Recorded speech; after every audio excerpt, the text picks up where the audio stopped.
All right, welcome to another episode of Coffee Conversations with Fit Emmett, and I'm here at Knowledge Perk.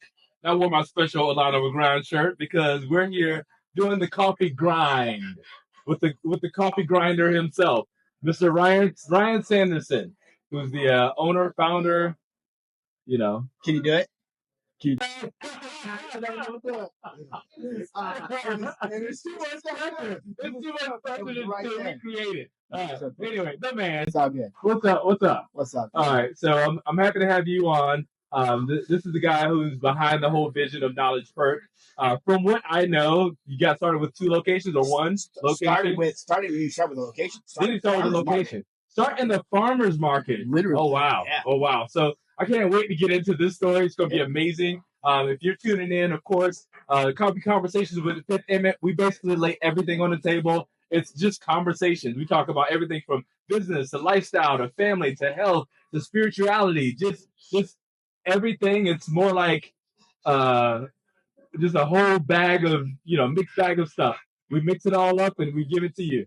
It's a shake and stir fry. Just like stir fry, just put all the ingredients in and just flip it all together. So here with Brian, we are at this beautiful location, Knowledge Perk, and it sounds to me like it didn't really start.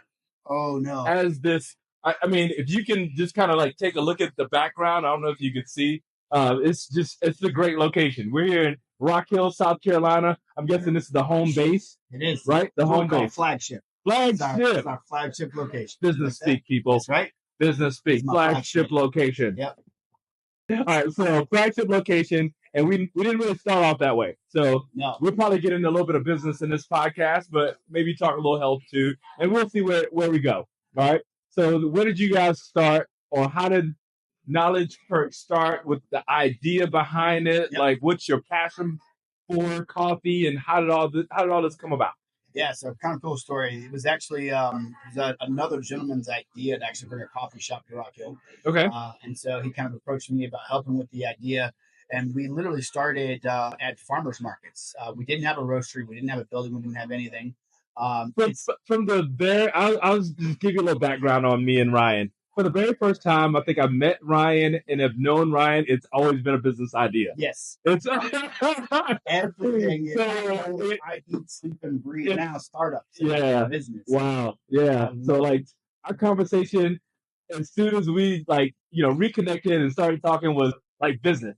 It was like, this is what's going on. This is the new thing. So I'm super proud of him and all of his endeavors. And many more successes to come. But like ever since I've known you, 15 years ago, maybe? It's been it's been a while. Yes. So his kids are probably, are they teenagers? Not yet. Well, Jackson's 11, daughter's 8. So wow. I'm 2 years away from my first teenager. Okay. God help me. Oh wow. That's going to bring a whole spiritual conversation. Okay. I'm going to need some Jesus. We're going. We all need Jesus. Anyway, so let's bring it back to the Knowledge Perk, the startup. It wasn't your idea initially. It was another gentleman's. Yep. But you having the entrepreneurial spirit, you're like, maybe there's something to this. Yeah, and that was pretty much what it was. He wanted to do something in Rock Hill, and I wanted to make it bigger. And so we started from farmers markets. We would literally drive to Atlanta, Georgia, roast in Atlanta, bring the coffee back here, and set on the streets of farmers markets. That was not a first beginning. Wow. All right. So all of you entrepreneurs out there that are starting a business, have an idea, it doesn't just come, it's definitely, this is maybe a 10-year overnight success that we're now in year 6. That people hear. 7. Okay. Yeah. 7. Yeah, we're pushing 7. It's creeping up on you. So all of these overnight successes that you might see that just pop up out of nowhere, like, oh man, Knowledge Perk is growing and it's so amazing. You started farmers markets, bro. Literally farmers markets with no roastery, no employees, no nothing. It gets even better. So our first official location is actually, so when we kind of do like a tour afterwards, I'll show you our first location across, literally it's the closet next door. And that's what we used to call it. We used to call it the closet. We started in 400 square feet. Wow. There was, so not significantly bigger than the space that we're in right this second, like just this room. Wow. And the location was so, I'm going to say this, it was so crappy that the landlord gave us the space for 2 years for free That was our rent. It was free. It was $1 for 2 years if we got the space up in a condition that we could use it ourselves. So you guys had to do all the contracting we did the upfit, we did the space. yeah. But I mean, like, again, when I show you the space, it'll make a little bit more sense. Like, there's not a level surface anywhere in the whole place, not the walls, not the roof, not the floor. Like, it is a cluster. And when you're doing like stuff. measurements and stuff like that, you kind of need like level flooring. That would be helpful. And we had, and so it was literally, we were open like 3 hours a day, every other day, because me and my business partner at the time, we still had full-time jobs. And so we were doing this literally as a side hustle. Got it. And so we put the roastery in there. We did stupid things. Like, we talking about, an entrepreneurial dream, and like, how do you grow it into, now we're about to be 9 locations. Like, how do you do that? We literally started because we had no money. In the back in the roastery, I'll show you, we still have 2 countertops. The counters were the original counters that were inside that space. And they were like this, almost like kind of a cardboard type countertop. Okay. We had to have stainless steel. We couldn't afford stainless steel tables. So we literally kept the existing counters that were in there that were trash, went to a scrap yard and got stainless steel rolls, took it to somebody who can measure and cut it. Wow. Super glued it to the top of the table. And we turned out I got the vision of how bad this is. Like, how we're using them. Yeah. Okay. Because they're in the. You can't tell they're not a real stainless steel table. Really? I'm telling you. I have to see these now. I'm telling you. I'm going to show it to you. This is that industrious nature of entrepreneurship. For $180, find a way, not a couple $1,000s, $180. Find a way or make a way. Sometimes when the dream is bigger than like your resources that you think you have available, like, okay, you can't afford. My dream is always bigger than my resources. But always, I think that's the great part of entrepreneurship. It is. Because like you find that the resources just come. Yep. I mean, we're just talking about your new business venture that we're exploring right now. The resources might not necessarily be there for you personally, but we're gonna. Somebody out there has got it and wants to share in that vision. So, quick little entrepreneur tip: you don't necessarily have to have the resources. Nope. You have to have access to the people that might have the resources, and the resources could come in the manner of other people's money, other people's OPM, access. baby. OPM is my favorite thing in the world. Other people's money. Other people's money. So your access could be, your grandpa that's sitting on his retirement, who's ready to fund a small business that could, triple, quadruple of what he has right now by investing in a small business. As long as you have the idea that's big enough to support him putting the resources the idea in. And the plan for execution. And the plan for execution.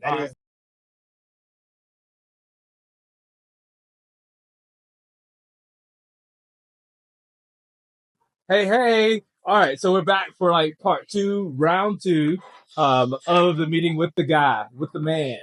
So with the man, Ryan Sanderson. Thank you for having us back. Thanks, Emmett. Back in action. It's a little crazy around us. All right. Now, I know you're watching this podcast and you're like, isn't he like a fitness coach or like a health and wellness? I think he stages this on purpose, people. You gotta work that off, man. I feel it. It's how you get school. It's people around here struggling, man. Yes. There's people around here dealing with temptations also. Yeah. Like muffins. But anyway, so this is all for a good cause. So you want to tell us like what's going on right now in the current atmosphere environment here in the Carolinas? So I mean, you've got. I'm sure people are aware of the hurricanes come through with Western North Carolina. They're just absolutely devastating.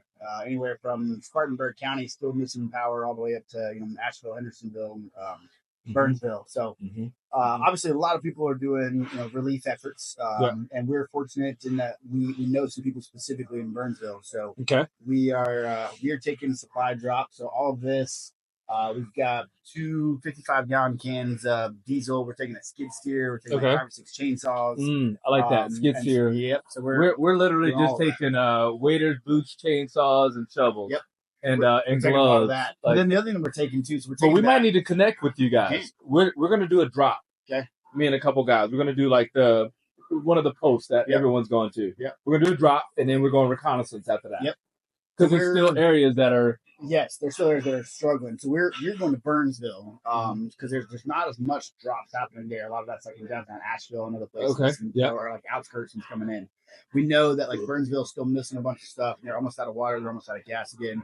And because we've already had some guys that are boots on the ground there, like we know we can get in and we can do some good there. So it's not just like a random location. Like we know we can take stuff here. And then with like the skid steer, being able to get people out of driveways and houses and just clear roads, we'll do all that. Yeah. But the other thing that we're doing, and this is you get this. We're small business. Cash flow is my issue. Yeah. From a cash flow standpoint, from a company, we're coming out of our slowest season into our busy season, which means we have a drop in cash, and now we got a rise in cost of goods because we're getting ready. So I'm at my lowest cash collection of the year in September, October. So if you're watching this, if you know what's going on, there's a lot of a need, all over the place. But you have, like Knowledge Perk, Ryan here with Knowledge Perk. We're on the ground. So if you guys have a link where you could give or anything like that, any giving can take place. That's a great point. We've been just taking so much stuff. I don't even know if we put something out there. Okay. Because that might be a good thing. I literally put my Venmo on online, and I was just like, y'all help out because I'll have to do the same today. Small business funds aren't necessarily readily available all the time for things like that. Sanderson-KP, that's my Venmo. Okay. Ryan-Sanderson-KP. I've had about $2,000, almost $2,000 come in like the last 12 hours to that Venmo because people know that we're going there directly. And then because as a company, like I can't do a ton of cash right now. What I can do is this. I can coordinate efforts. I can be up there. I can go do some stuff. But we're also taking we kind of retrofit our van yesterday. We had an electrician come in, help us out. Because I don't take my bus up the mountain. I'm a little worried I don't get my bus back down the mountain. I was worried about with the enclosed trailer. I was like, my buddy wanted to do wanted us to take the enclosed trailer. And I'm like, if I take an enclosed trailer and I've got an Eco Drive truck. Yeah. So we're taking an enclosed, but we got some guys with like some dualies, and like they're gonna be fine. Okay. My school bus, I'm a little worried about because it's old and we use it for coffee. Gotcha. So we're taking the van, and so hopefully by 8 a.m. tomorrow, I will have a mobile coffee shop set up, and we're donating and giving away hot coffee all day Friday and Saturday. Wow. To all the volunteers and families, and some people are like, it's coffee, like you should be taking other supplies. I mean, one, supplies are getting there, trust me. Yeah. And two, if you've been up there 5 days, no power, 6 days, no power, you're working your tail off, you're trying to literally save lives. It's about to rain again. You haven't had a shower. A really good hot cup of coffee that's not not some trash, not Folgers, in a percolator that's been burnt for 3 days. Coffee. Did I say that out loud? I'm so sorry. Hey, No. Folgers is trash. I'm not gonna lie. It's not good. So if we can put side note, stuff, like why were people putting Folgers in their butt for a while? But anyway, I don't know. I don't even know that was a thing. People were like, let's go back to the month. Yeah, back the conversation. The best part of waking up, Folgers in your butt. That was the thing. Nobody. I've never heard that. Look it up. Hey. People were putting coffee. Look that up. Okay, no, maybe don't. All right. His search history does not need to be yours. It doesn't, okay? Just look it up and then clear. And I just did an update. The best part of waking up, Folgers in your butt. Cup. Folgers in your cup. Cup. Okay. All right, so back to Folgers being trash. Give this man decaf. Good quality coffee here at Knowledge Perk. We're gonna give it up to we're gonna serve it. Serve. We're being service, active service. So how does service relate to business? I think I want to kind of take a segue there and talk about service as it relates to business. What's your thoughts there? That's how you grow your business. I think I mentioned this briefly like last time, so I'll say it again. It's so true in my business and in life. But like people say, how do you find all these investors? How do you grow your business? Like we're celebrating 5 years of this location this month. Wow. Like, so how do we go from 5 locations? And this is a beautiful location. I mean, I think we're gonna do like a walk through or whatever before the time runs out. We're gonna do like a quick little walkthrough with you. But that growth as the investor relationships all come from active service. It's from volunteering. Okay. That's what brings people together. It's where the connection comes from. And if you can connect with somebody over a true servant's heart over service, which I mean, we're literally in a service industry. Yeah. I think people forget about service industry. It is service, and service is by definition to serve others. Yeah. That's not always you just offer a something. service. Like and I offer a service. Right. So I offer a service. So now with that service, I am open to now.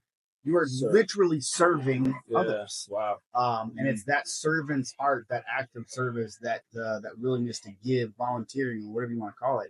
That is a human connection that brings people together. It builds trust, it builds relationships. And if you have those relationships, then all of a sudden, doors are open to potential funding or connections or whatever you need. It all stems back to this idea of generosity, of giving and service. Yeah. So I got a question. Have you ever been in business and felt like that service piece for you was missing? Yes. Like, have you ever been in a business? Because I've experienced this too for myself, and it was maybe a little bit of major heart surgery that was required for me, because like I think the ideal behind business is I'll open this thing or I'll start this thing, bring in money, and I'll be able to do more of this thing. And then as it brings in more money, you're like, okay, I'll do more of this thing. And you get into the reps of it all and lose a little bit of the heart behind it.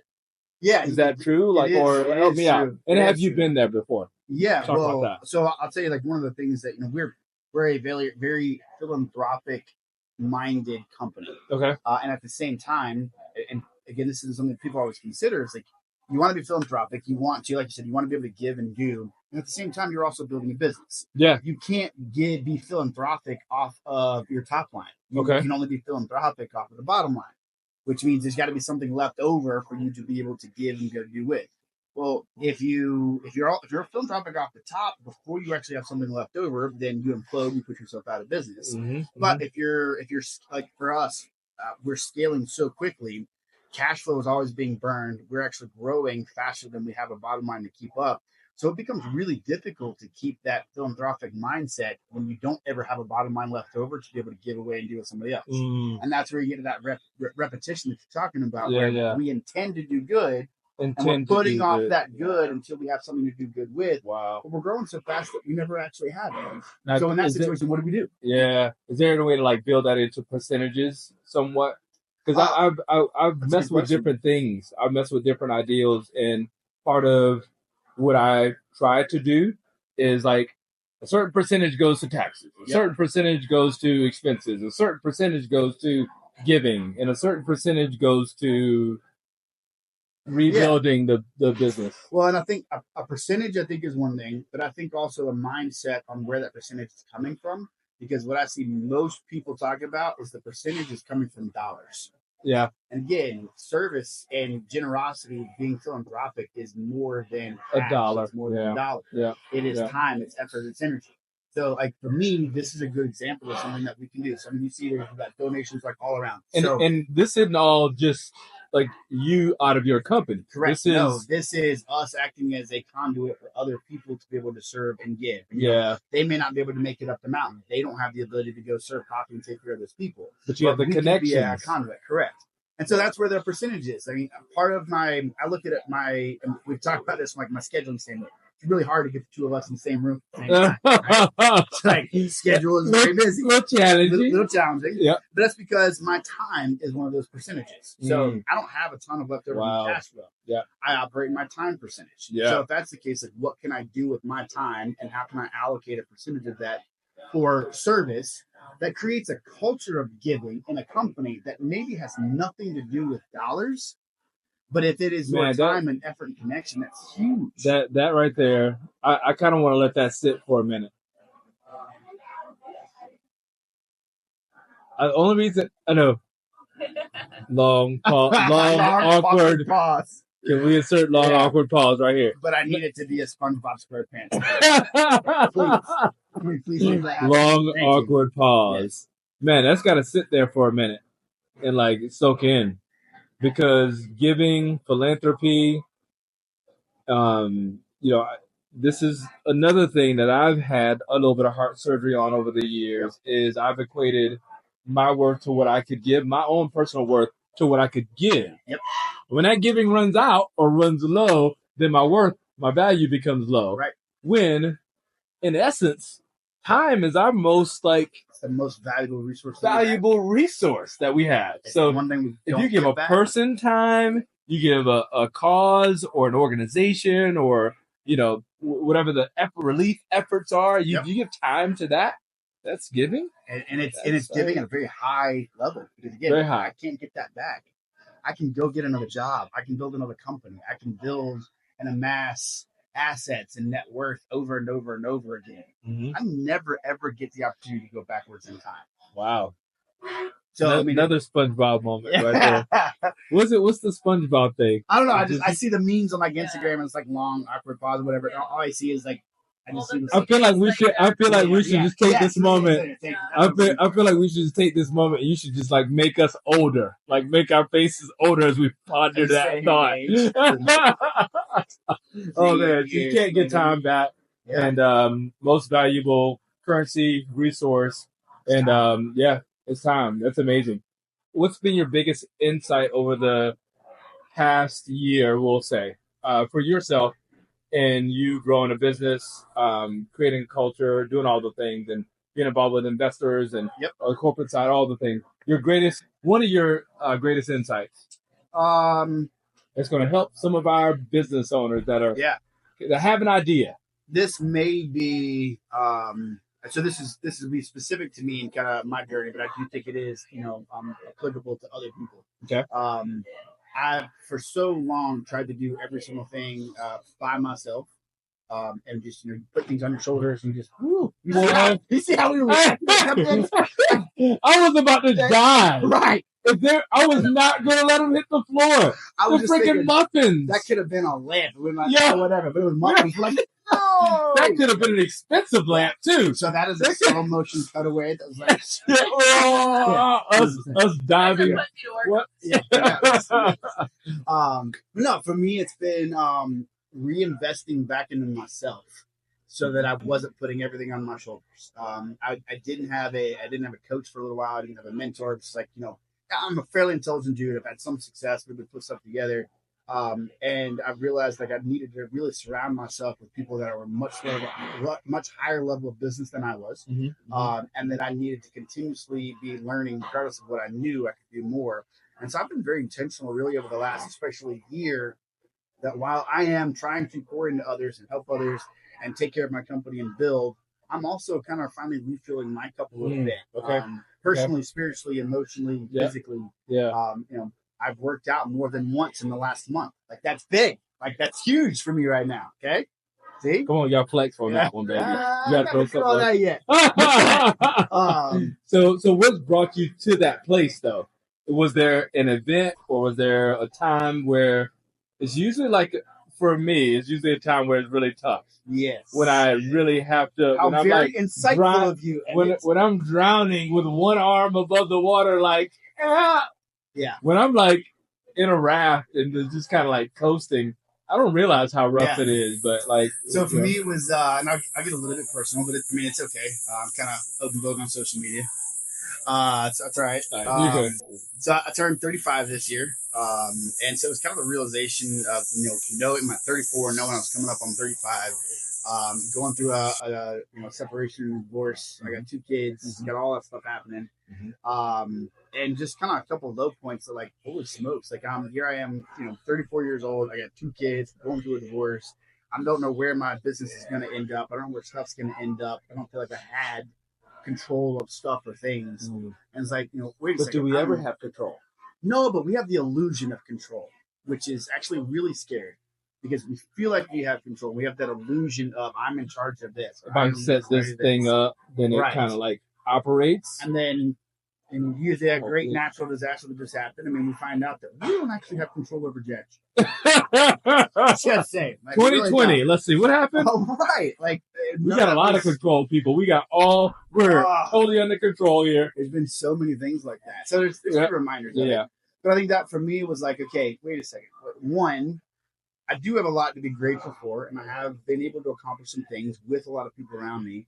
And it's like, you know what? This is a really good opportunity for me if I'm kind of resetting things in my life, restarting my life, how do I do it in such a way that other people can help pour into me to let me get to the next level faster, more efficiently, and in a way where, again, going back to time, I can give more to other people down the road. So it was just a lot of personal things happening all at one time. And it was like, why am I operating on this island by myself, trying to do everything alone? Yeah. There's some really there's wealthy people and wealthy in forms of knowledge and experience and not just money that like want to pour into people if you're willing to reach out and ask. So you got your arm up, okay, and one out. Like somebody will grab your arm if you put it up. Wow. There. And that's kind of what's happening. And it's so funny you say that because like I think to myself, or I've closed the business before. You know, remember I had Faith Fitness for a while. That was like my baby. And, you know, running boot camps like crazy. There's hundreds of people running around everywhere. It was amazing. And I literally was on an island and I kept myself to myself because creating the illusion that everything was okay, everything's fine, I'm okay. And it was all me. When people want to help, and I didn't realize that people wanted to help, my ego wanted to say, you're a man, you could do it. Correct. Pull yourself up by your bootstraps and just get out there and grind. And I realized with no alignment, y'all. Just grind it. I realized that is so stupid. Like that is so stupid. That's a mature thing. It's a dude. I want to say it's a dude thing. I don't know. I was gonna say it's an immaturity. Talk about an added pressure of like being a man, not like feeling like you can ask for help. Yeah, I think more of a thing. Why is that a cultural pressure that we deal with? I'm saying we because I mean I kind of still like I'm going through challenges right now, and I'm like, do I call? Yeah. Do I call my buddy? Do I call him and really open up about like things that are really going on right now? And it's a guy that I know that's really good at business and insight, and he's coached me along on different things before in my life. And I'm like, I think that takes me to a whole other kind of area too that kind of comes out of this. And so when we're talking about like, you know, I'm trying to pull back into myself so that I'm not on an island and I'm okay. But it's to your point, it's raised such an awareness for me over the last couple of years, especially the last 1 year, how many guys do exactly what we were just talking about. And we isolate ourselves. Yes. And they're like, do I call? Hesitation. No, I don't want to do that. Women? A call.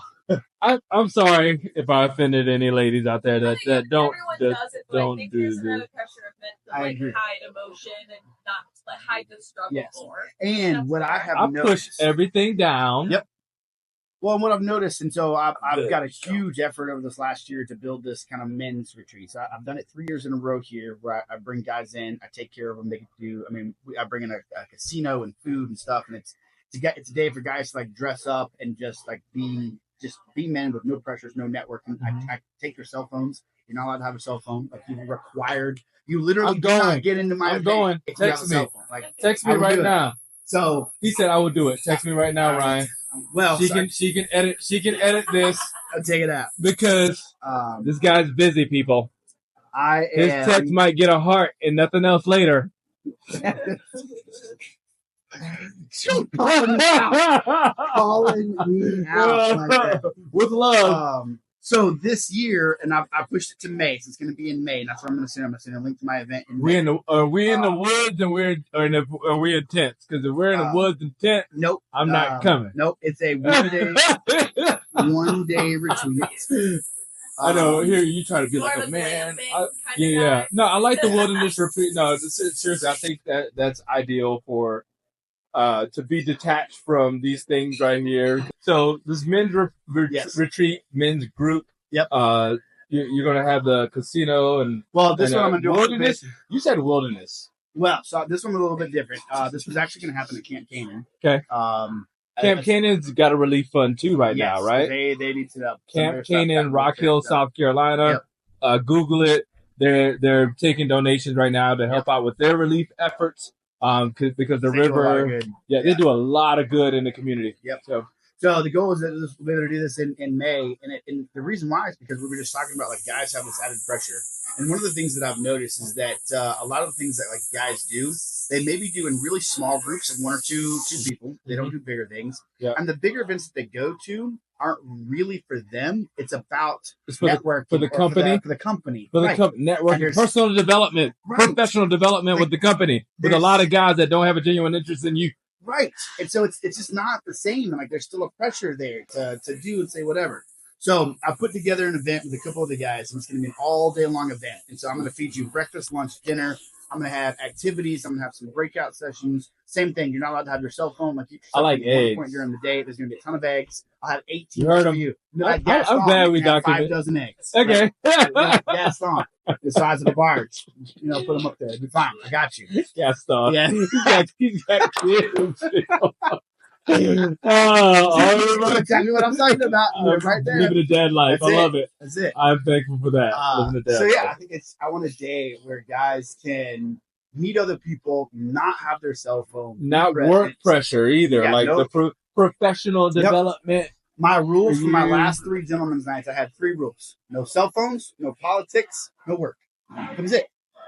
Come in, meet somebody you didn't meet, have a beer, smoke a cigar, eat some food. You're required to dress up. I get black tie, come in a tux, feel good about yourself. Yeah. I hand you a glass of champagne when you walk in the door. As soon as you hand me your cell phone, I hand you a cigar. It's an open bar. Everything's Yeah. taken care of. And just be present. I No think, work. I think, yeah. I think we important. get hung up on, like, as guys, we go to an event or something and get hung up on our titles and things like, hey, my name's Emmett. What do you do? I want to be in contact and communication with people that doesn't matter what you do. Yeah. Who you are. Who are you? My name's Emmett. I like to laugh. Yeah. I like to have fun. I like to connect. I like to eat 5 dozen eggs. I like to eat 5 dozen eggs. But I think what we do. You are roughly the size of a barge, just so you know. But I think sometimes we meet and it's like our identity's been wrapped around what we do for so long. Yes. 20 some years I've been like coaching people, Right. like health, fitness, life, all the things. So, hey, my name's Emmett. Hi, Emmett. What do you do? You know? So, And it goes right back to so what I'm trying to do with guys is for guys, and it goes right back to this culture of service and giving. So, again, I don't have thousands or hundreds of thousands of dollars that I can pour into people or into efforts and that kind of stuff. But what I do have is I have connections, I have time, I have resources, I can pull things together. Yep. And so that's part of my culture of philanthropy is this event's going to cost me a bunch of money. yeah. And I've got some sponsors to cover for it, but it's more than that. It's going to take me a ton of time. Yeah. It's a huge piece Because of you're coordination. putting, you're whiteboarding. Right. And then you're like, all right. pull how's all these this people gonna together take and all stuff. time? Yeah. And so that's something that I can do to help other guys. And if I can do that and give them a day Yep. to not focus on work, to not be stressed, to get Yep. away from kids and family and just the world, Mhm. and know that other people are there with them. Yeah. They're not Wow. on this island by themselves. Like that's that worth my that time. that right there, and I'm gonna literally give my buddy John a call as soon as we leave because he might be feeling the same way. Yep. He and I am kind of missing the opportunity to be there for him. I always say, like, in order to have good friends, you got to be a good friend. Facts.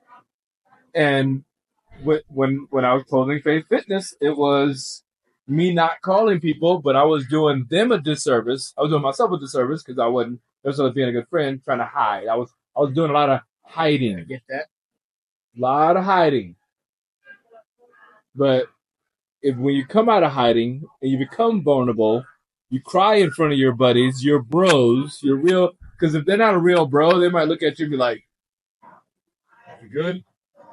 All right, I hope you figure it out." And if they're a real bro, sometimes they'll see you cry and they'll say, "All right, you're done. All right, let's go. We got this together. Yep. We're gonna work this thing out together." Yep. But like going through that with another, I don't know, something about guys specifically. I don't know. Have you noticed that ever? Like from the outside though, like as a young lady with like either your dad, your boyfriends, Like, your not being able to guys in general. Yeah. Yeah. I think it's common to sort of run from the connection, I think. Yeah. And be vulnerable. That's a lot. I What? think that's common. Yeah. Because is it because we put up this facade? Just And now we facade gotta, like, of come just, down from kinda this manly nature that it's we got this. and- Expectation. yeah. You know. Yeah. But that's a lot of what my event is for. Is like there's I want to remove all the expectations. You don't need to be anything for anybody while you're here except take care of you. Like I want all of those barriers gone. Like, Yeah. It's just- similar to Well- like a women's retreat is a way for women to feel safe in a different way. Yeah. A men's retreat would be a way for men to feel safe in a different way. 100%. It's just Because I think we different have so versions. many things going in our mind in the background, all the expectations. So I like that. Well, especially Okay. as a business owner. So again, if you're a husband or a father or a business owner, And those are all additional pressures on top of just today's pressures of just trying to make it in today's world in general. Yeah, And yeah. that's regardless of male or females. I mean, it's just Mm-hmm. we are under a new pressure, and we're under a microscope because now everything is compared to somebody else's life on social media. And so that's a whole other set of pressures. Like, well, I did all this work, but I haven't got to this place that so and so did. Well, you're seeing so and so's mountaintop on social media. You didn't see the 10 valleys that they came through that they And may their still mountaintop be may not be a mountaintop, is That's what I the thing, learned. right? Like, I've met some people in real life that I'm like, yeah, okay, well, that's not so great. No. They're not a nice person. correct. There's that too. You got all this stuff, Sold but you're their soul for it. Right? you got Yeah. all this stuff, but you're not a nice person. I Yeah. don't want to be around you. I don't either. So, I mean, that's so like all of that factors into now, has there been comparison? As you're building this, like looking or inspiration. I say inspiration because I mean, of course, there's the envy is the thief of all joy. You can look on it, social media and see all the other coffee companies and all the other entrepreneurs like riding their Lamborghini up to their coffee shop, like we own all these and doing whatever. And then you can be inspired by that too. Yeah. So has there ever been like a crossover for you with any of that? There's a little bit. I mean, the crossover for me is kind of for business in general. It's less about like the coffee industry specifically. I mean, you look at the shining example on the hill that maybe you could look at is Starbucks. Howard Schultz took it from one little location on Pike's Place in Seattle to now 14,000 stores. $6 billion. And there's inspiration there, not necessarily comparison. Yeah. And for me, like I have a very specific goal and vision in mind for the company. And if I can get to that, fantastic. If I can get close to that, great. So for me, it's less about what other people are doing. I'm cheering for them. I mean, I hope that other people make it too. I just gotta. How do you get to that point though for the person that's watching? Because like you said, that's so prevalent that people are looking at social media, building their own business thing, and seeing all these like coaches and things online, flossing their stuff. Like, hey, you want to be like me? Like everybody's selling their programs and selling these identities and selling these things. Like, how do you remove yourself? How did you get to the place of removing yourself from maybe possibly? I hate using the word. Comparison. I hate using the word envy. Yeah. I mean, because I've been there before where I'm like, man, that would be nice. Yeah, if I could get to that. That would be nice. Yeah. But I have, over time, moved to the place of, okay, good for you. And I think for me, it's been because of cultivating a large enough vision. Yep. Well, I think so. The vision is exactly it. What has helped me do that, where I can be happy for you and I'm cheering for you, and it not affect me, is because I have an end goal in mind. I have a vision. I have a place that I'm trying to get to. And so if I can get to that space, fantastic. If you have a space that's past me, good on you. If you got a space that's not where I am and you can get there and I can help you along the way, I'm happy to do that. Yeah. But I'm not worried about where you're going. I got a group of people that are now pouring into me. Yeah. They see my vision. I'm trying to get here, and I'm happy to help everybody on my way. But I'm going someplace, and my eyes on the prize. Yeah. And when I get there, I'll have another spot. I always think about there's a picture from whatever Olympics with Michael Phelps. Michael Phelps, you're cool, I like you and all that stuff, but there was also a picture with John Lochte or whatever swimming beside each other. And John Lochte was like looking over. I don't know if he was looking over at Michael Phelps. See where Phelps was, and he lost because of it. He's looking to see where Phelps was, and he freaking lost it. Yep. I was like, man, stay in your lane, brother. Yep. Look it up on Google. My man is literally up out the water like, where's Michael Phelps at?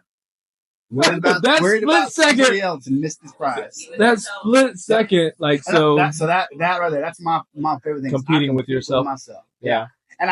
And my competition is a friendly competition with everybody else. Mm-hmm. I am never going to hurt you to get ahead. I'm never going to pull you down to build me up. Yeah. I'm focused on competing with myself. Like I said, if by doing that, if I can help somebody else, fantastic. But gotcha. My competition is I'm getting to this spot. Everything gets to there. I get there, great. It's the next spot. And I'm eye on the prize. Yeah, I like the way you said. You said like a rise by lifting others. So even if another person has the ideal that they're competing against me, you're willing to help pull them up too. It's a culture thing too. It's like, here's something that I do, and people can go check social media and tell me if I'm wrong. I ain't lying. people all the time, they'll ask, on Rocky Elites or, these other Facebook groups, hey, what's your favorite coffee shop? And of course, everybody lists all their stuff. Every single time I answer, I list 3 coffee shops. I never list just mine. Ever. Wow. I mean, so it's funny because it's taken some time to get there, but I refer people out to other fitness professionals, other coaches. I mean, I know I'm not. I was like, I know this person or this thing can serve you better when you get back to the service. Yeah. And what's the heart of it? Is it just to be transactional? Yep. I don't want to be transactional. I want to be transformational for each person. 100%. If someone gets with me and they don't have the best experience because I don't have everything that they need, if you know you don't have the best pumpkin spice coffee, go to the place. Like, it's okay. They got better pumpkin spice coffee. Right. I said pumpkin spice because I'm probably gonna give you some pumpkin so spice. Basic, but it's okay. So basic. Your basic bars. Yeah. You got something better. They got something better than pumpkin spice coffee, y'all. That. Like, I mean, again, we have customers that used to support us and other places open. They go support someplace else. They like their coffee better. Like, okay. Yeah. Like, I'm not mad at that. I mean, you're supporting local as opposed to going to Starbucks. That's still man, for my industry. Look at that. Like, that's okay. I think the intention behind that is so awesome. Let's see. I think we're running low on time, so what we're gonna do is probably end with, I guess, whatever you want to leave the audience with. It's gonna be probably partly your audience and partly my audience. So whatever, like, major thought or idea, if you want to like tell people they can come down here and hang out. I don't know, maybe. Just give our audience something. I'd say there's two things that I'd say. One is obviously I'd love you to support, Knowledge Perk. We got several coffee shops from Myrtle Beach, Spartanburg, Columbia, about to have Uptown Charlotte, we got Fort Mill, Rock Hill, Bank of America Stadium. So yes, Fort Mill CK. So Bank of America Stadium, y'all. Would love for you to support. And I think right now, depending on when this goes out, I would say, aside from supporting, Knowledge Perk, supporting Emmett, supporting local. If you can find a way to plug in right now with the disaster efforts with the hurricane, there's going to be so much supplies and so much stuff, coming in over the next month. Yeah. And, after that is when the problems are really going to hit. And so, if I infrastructure, but also just, the amount of people that have lost everything, the loneliness that's going to set in, the depression, the anxiety, the loss of revenue, their business. So I think most of the time people right now are thinking materialistic needs at the moment, which is fair and fine and great. But my encouragement for other people would be, think about those people 6 weeks from now, 8 weeks from now, 3 months from now, who have lost everything and have seen tragedies that most of us will never be able to comprehend or understand. I know people that were just robbed at gunpoint in the mountains yesterday, and the same people lost their entire family off of the roof, swept away, and they're not coming back. These people are dealing with stuff. Like these are real people. Yes, I got chills just now because literally Saturday morning I wanted to put me on a helicopter, like lower me down, put me in a raft like this.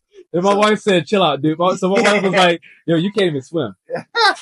Well, then don't do that. Give me the life jacket, helmet, life jacket. I don't care. I was ready to do. Right? Oh, that'd be hilarious. Get triple extra large. Take 3 swings to his arms. And hope see if they hold up together. So that would be my ask. Is don't forget these people 3 months from now. Wow. And they're gonna need more than supplies. Wow. They're gonna need prayers. They're gonna need thoughts. They're gonna need counseling. They're gonna need warm bodies. To visit them in their lowest our lives moments. will go back to normal. It's gonna be really easy for us to. I'm gonna go help out. Rescue some people if I can, do all the things. They come back here and lay in my bed. Correct.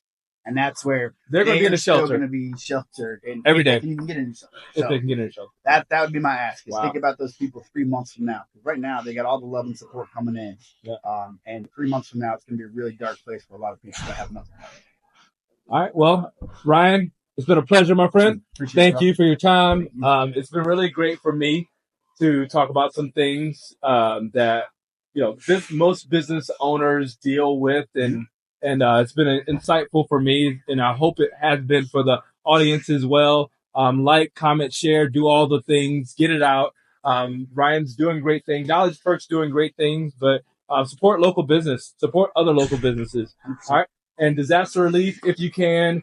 It's happening all over Western North Carolina. All right, it's been a pleasure, y'all. Coffee Conversations with Fit Emmett. We'll catch you next time.